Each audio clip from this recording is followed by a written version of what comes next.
കടബാധയായി കഴിഞ്ഞാൽ പിന്നെ മറ്റുള്ള ആരും അടുപ്പിക്കില്ല നാട്ടിൽ നിന്നാൽ. കാരണം എങ്ങനെ അവർ എന്തൊരു രൂപ കടം ചോദിച്ചാലും നമുക്ക് തരില്ല. അതിനു മുമ്പ് നമ്മുടെ ഒരു നല്ല രീതിയിലാണെങ്കിൽ ആരും എന്ത് വേണമെങ്കിലും പൈസ തരും.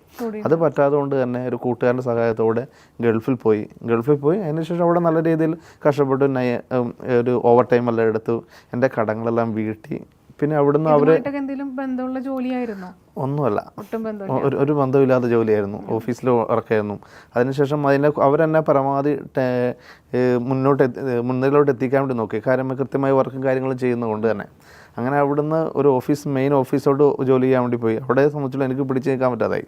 കാരണം ഇംഗ്ലീഷ് ലാംഗ്വേജിൻ്റെ പ്രശ്നം കൊണ്ട്. സാധാരണ ഞാൻ തൊഴിലെടുത്തുകൊണ്ടിരുന്ന വ്യക്തിയാണല്ലോ. അതുകൊണ്ട് പണിയെടുക്കും, പക്ഷേ കമ്മ്യൂണിക്കേഷൻ ഇല്ലെങ്കിൽ അവിടെ വിദേശത്താണ് പറ്റില്ല.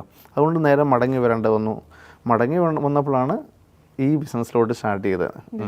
ഇതിലേക്ക് വരുന്നത്. അത് കയ്യിൽ വലിയ കടബാധയെല്ലാം കഴിഞ്ഞപ്പോഴത്തേനും എൻ്റെ ബാധ്യതയെല്ലാം വീട്ടിന് ശേഷം എൻ്റെ കയ്യിൽ വലിയൊരു എമൗണ്ട് ഒന്നും ഇല്ലായിരുന്നു. അങ്ങനെയാണ് ഒരു ജനസേവന കേന്ദ്രം ഒരു കൂട്ടുകാരോടും ഞാനൊരു കടം മേടിച്ച എമൗണ്ട് കൊണ്ട് തന്നെ അങ്ങനെ ചെറുതായിട്ട് സ്റ്റാർട്ട് ചെയ്തു. രൂപയിലാണ് സ്റ്റാർട്ട് ചെയ്തത്?